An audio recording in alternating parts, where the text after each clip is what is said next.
Gotta say, I'm embarrassed that I didn't catch that sooner. I really should have. Ryan's Mobile One. Here's a 25-second overview on how this is done. In all the way, out all the way. Blast that out. On that, hold it as tight as you can. You just keep on cranking. Slide that off. Twist this right out.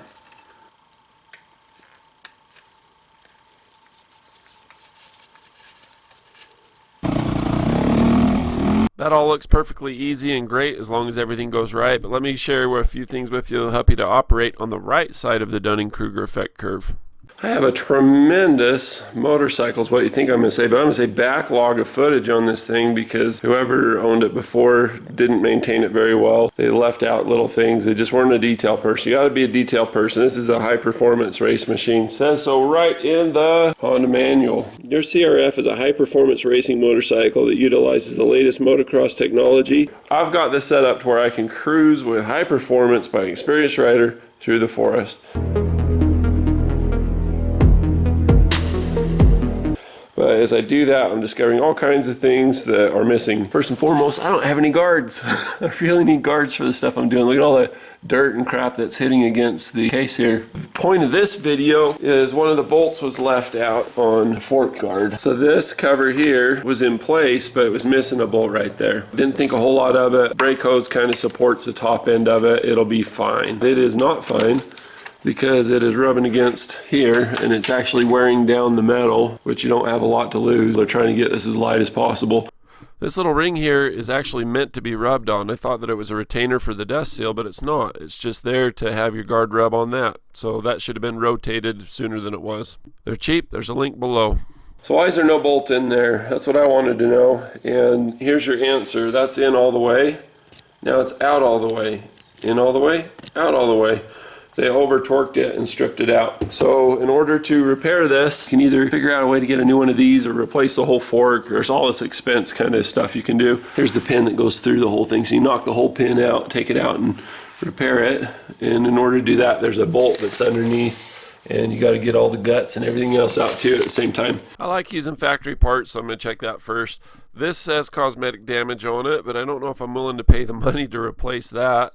So then I look at the main thing that I need and maybe get both together and you can get a discount and it's worth it. Nope, about $1,000. That's too much. So looking at just the bottom piece, you can see here it says that it's for the left side, the one with the rotor. $251. I was still not willing to pay that. Let's check eBay and see what they have to offer. As I turn to eBay, I got a little sticker shock, but that's twice as good as getting just one side for $1,000. So as I scroll down and look for some more, there's a couple other offerings. I can say, ooh, look at this guy. $500. We're getting better, even better. But I've got some factory connection shocks that I'd like to save because I'd have to spend more to get where I was.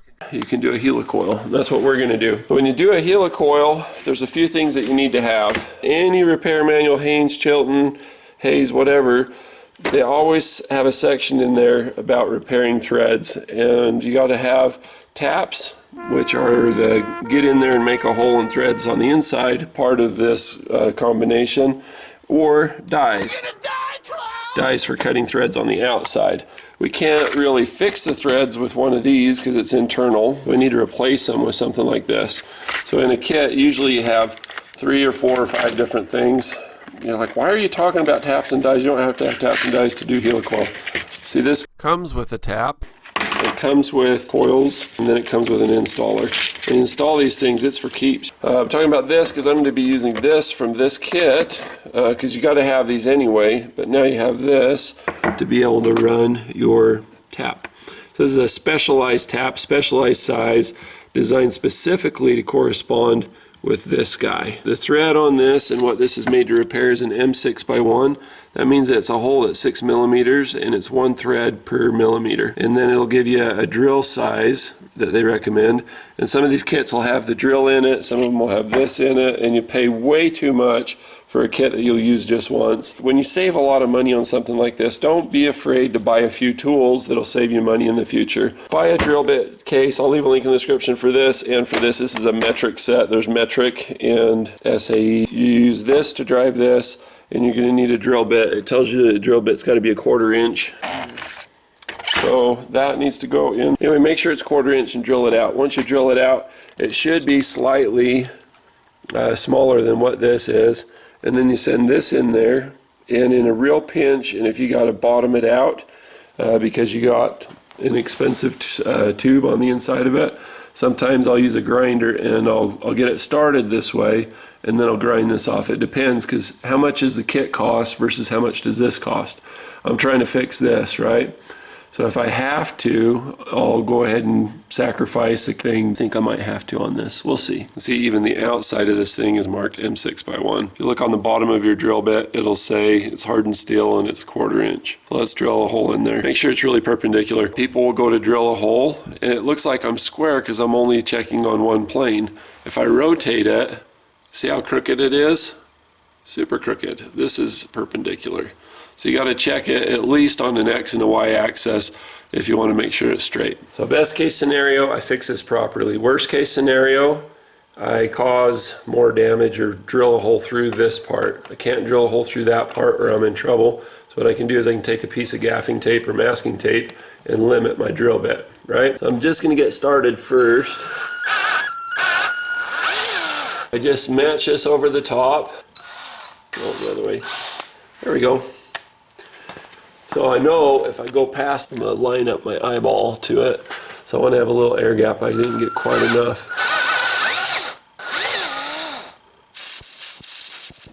Because I'm kind of a control freak, I'm going to take the cert, I'm going to put it onto here. It's perfect. That is just the right size. So I'm going to take the fastener and see if I got an ability to bottom out on it. Should go all the way. So I turn that sideways, you can see I'm into it all the way. I want just a little target mark indicating that I'm making contact, but I don't want to drill a hole through the tube. See that ring right here? I want to get rid of that ring a little bit. Go deeper. Okay, now I have a target mark. Now I have a little bullseye. See the little kiss mark from the drill bit? That's as far as I can go. If I want to sacrifice a 1/4 inch bit or replace this one, I can do that flat, and I can get all the way flat up to the surface like a tangent line to the curve of this pipe. I'm not going to bother with that. As a wise man once said, how can one tap that? And the answer is, you put this in here, it holds the back side of it. This one's counterclockwise. If you want, just Loctite this while you're at it, so you don't have to screw around. If it moves, it moves. If not, it doesn't. But you can look for a gap here. I always mess that up for whatever reason. I'm going to use some extreme green penetrant, extreme lubricant on this. Anytime you're into something where there's a lot of pressure, you're cutting, pressing, screw presses, this is an amazing one to make your screw presses last way longer. This stuff's stupid expensive per can. It's like $8 or $12 for this teeny little can, but you only have to use a teeny little bit. And for all of the good it's done, for all of the tools it's saved, for as many times it saved my butt, I love it. I'll leave a link in the description for that too. I get a commission when I refer people, and then I take that commission and I buy more product, like the waterless car wash and a bunch of other stuff, or the engine oil stuff. I run that in my paramotor. Even though it's not designed for two-stroke, you know, I'm kind of going my big fat Greek wedding, full Windex on this stuff because I just like it so much. But if you got a motorcycle or something that you want to detail, you can just do it panel by panel. Stuff's awesome. Okay. And then dirt and stuff gets off of it afterward. It's awesome for whiteboards too. So you look at it and we're starting to get some threads. Now you're going to do this a lot faster than I am because I'm having to stop and film and set up. But you can see the progress that we're making and how this is going to work out. And then that's going to secure that thing so that I don't have this kind of wear. This should have been done a long time ago instead of just, oh, it'll be fine. Oh, it will be fine, turned into a lot of damage there. Other nice thing, I'm getting this all over my fingers. It's actually tree hugger stuff. That's why they call it green, as it was designed in California for use in California. You can use it around food products. It's not going to give you cancer like half the mystery products in your arsenal in your garage. Alright, so you got to be really careful on the start, you know, because you got the weight of this thing on there at the end of a lever. So I think because this metal is so soft, it's only just going to take a little bit. So if it starts to bind, go backwards. There's these little flutes for the material to collect in. So as you go past, it curls up and it binds up. You go back and the next one catches it backwards and snaps it off. It's a beautiful thing. Now if you over torque this, what's going to happen is you're going to strip it, and now you got a bigger stripped hole than you started with, and that would require a bigger, fatter helicoil that may or may not exist. Then you really may be up poop creek. So when you fill it bottom out against the pipe, stop. Probably could have taped this one to know how deep to go. I think that's it right about there. So I'm going to take this tool off so I don't have so much weight when we're coming out. That last little bit, I don't want to rip the end threads off. I want all the threads to be as strong and good as they can be. I want this thing to be the minimum size and amount of rattle to it possible. You see how everything just kind of falls into where it's supposed to go like that. It looks pretty good. I got a really good cut. I got really good depth and everything. You could go to a fatter bolt. That's another thing you could do. But with these helicoils, it's got a good hard surface. It'll last a long time. It's a good repair. All right, we're back. Let's go back in the tripod, aka heavy equipment jack stand and a Sharpie pen. We're going to use a little brake cleaner. Blast that out. Brake cleaner just breaks up whatever kind of garbage you have going on. Clean the oil off and fork leaking as well while we're at it. Look how happy and bright that looks. Blow this out. Eye protection. Instant replay. So what this little tool does is it helps to hold it centered, and it helps to pack and prep this thing when it's coming out. I've got this little pajama. I'm hoping will fit on that. Tighten this down. So you don't need a ton of pressure, and you don't really want to use this big fat wing ding for putting this in. So you can use one of these. And what it does is it just keeps it centered so it doesn't dance all over the hole and goes in properly. The way you load this is you can either drop the cert in the window here, a little cutout, or you can do it from the back side. Another way that you see these things put in is with something like this. So there was these that came out way back in the day. This was for a 3/8 kit, and it is Recoil is the brand name of this one. OEM, they came out with a fix-a-thread. Get out a little bit. I really like this one because it has this tool, but then it also has something that you can turn your tap with. So it's another popular size that you ought to have. It's M8 by 1.25. Pretty much everything with a 12mm bolt head. It's going to be this really, really common. The one that you see the most common for being stripped out is in soft metal, and it's a M6 by 1. So if you don't have this in your arsenal, and you don't need it today, you can bet you're going to need it tomorrow. I get sick of working with this particular type. And so what I did is I ground this down and I put a socket on it, and I basically made it hexagonal enough to where I could just do it with that. You can actually buy a set of sockets that fit taps like this. They're great for a tight access where you don't have room for that handle. I also think it's a lot easier to start it straight and keep it straight with the socket method. These recoils aren't bad, and it's got a little notch for it. And you put this down inside of there. I can't use this one because it's too big, but you know, there'd be one about that size. This works. These are a little hard to work with, but they do work. Like I say, you just load it in like this, and you do have to babysit a little bit. So this is threaded. It won't just go through. It'll hit a stop. You just get cranking it. Like I say, I really like these to send it with. And then you just crank it in there. Trouble is, once you start it into that little tunnel, you're committed. I mean, and they're really hard to drive in, and that helps to keep them in. If you don't have Loctite or some kind of adhesive, it'll work. That's how this goes. And these are just the shiznit. These are cat's pajamas, the way to go. The other nice thing about these is that when you drive it in, you get it all the way to the, of course you set the depth so that you don't go too far. You want them to be flush at the top. So you adjust the collar.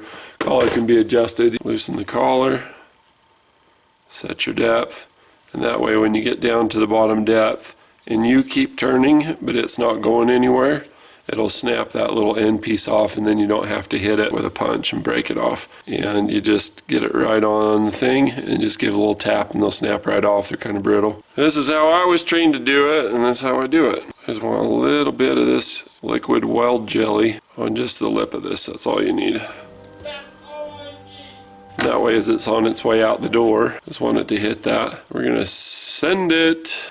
I got this thing pressed tight. I just send this thing. You just hold it as tight as you can, and you just keep on cranking, keep on cranking. So we're in there pretty good. And when you can pull this back away from Church. Well, that was a good little interruption. Seems like whenever I get on the camera or start filming, somebody's going to call or barge in or something, right? It was a religious leader calling to check up, make sure family's okay. Good news is I got a better camera angle now. Slowed down, and look at this. It's great. So we're just going to go ahead and turn that. It's just about to pop off. As soon as you can pull this back, you know that your depth is right. The other things had collars. With this, the advantage is as soon as you're in and you can pull it back, then you know you're good. So I'm sticking out just a little bit still. It's still turning though, it's still getting in there. I think that's bottomed out. I think we're good. Slide that off and just twist this right out. All right, let's give you a tour. So this is my new threaded insert. It fits amazing. It's got red Loctite on it. And it's got that little tab, that little tang sticking out. So I'll buzz that off with a Dremel, flap disc, something, and then clean up the excess, let the red Loctite dry. And then when I go to put that screw in there, I'll probably put something on it like blue Loctite to displace the red, so it'll hold in good to vibration, but it'll come out without requiring a torch. Let's see if I can wipe the excess off first. I don't want to be sending red Loctite into places unknown that I don't want it to go. All right.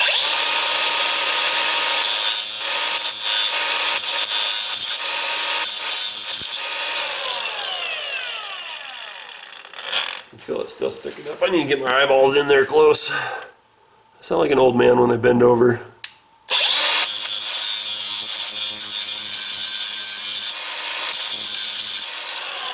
One nick of this guy on here, and you're gonna blow seals every time you bottom out. Okay, that feels good. I took off more material here than I wanted to, but it's gonna be hidden underneath the guard anyway. Taste the rock, get her done.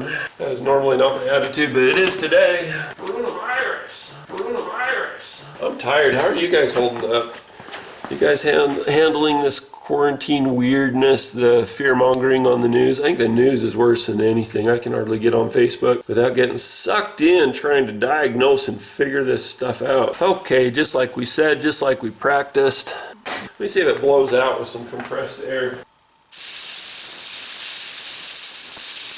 The more I look at this thing, the more it makes me cringe that I nicked it a little bit. This screw has a little bit of crud on it. That'll help it not red Loctite on. Look at this.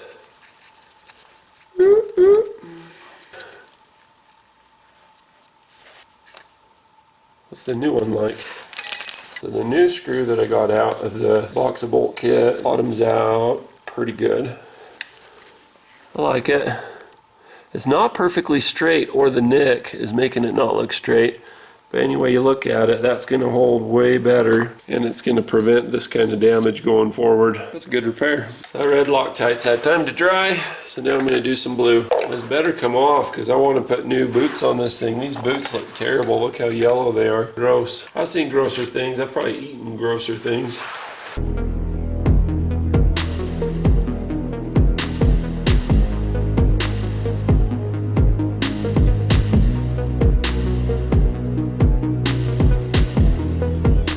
Like that. Set it and forget it. Hopefully this thing will stand up on its own and won't rub on the top so much. I like this. You're gonna have to see this. You can see that the thing is worn down to nothing. We saw how it was wearing on here, so obviously here there's just nothing there. I rotated it so the thickest part's here, but look how far that thing stands off. That only happens after I put this bolt in down here. That's a good repair. Good repair to get done, good thing to catch. But at least now I got a bolt in there. Throw the cover back on and call it good. Why is this so white and these get so yellow? I want new ones, I want black ones. That's bad, I don't know what else to do with that. How do you get that to stay forward when this is just shot? I'm just gonna have to get new ones. As much money as I saved on this bike getting it cheap, I got some big plans for it. I'm gonna go all out and black it out. I'm gonna murder this bike. Like this video, be sure to like, subscribe, and bear in mind, I left just about everything in here. The good, the bad, the ugly, the nicks, and the mess ups, so that you guys don't have to. Of course, when I'm filming, here's my excuse, the sun's in my eyes. No, my eyes are on the viewfinder half the time, so it can kind of throw you off. That and not sleeping lately. Coronavirus! Coronavirus! What am I gonna do? Make videos, that's what I'm gonna do. Thanks for watching. Be sure to click like and subscribe. Bonus footage at the end.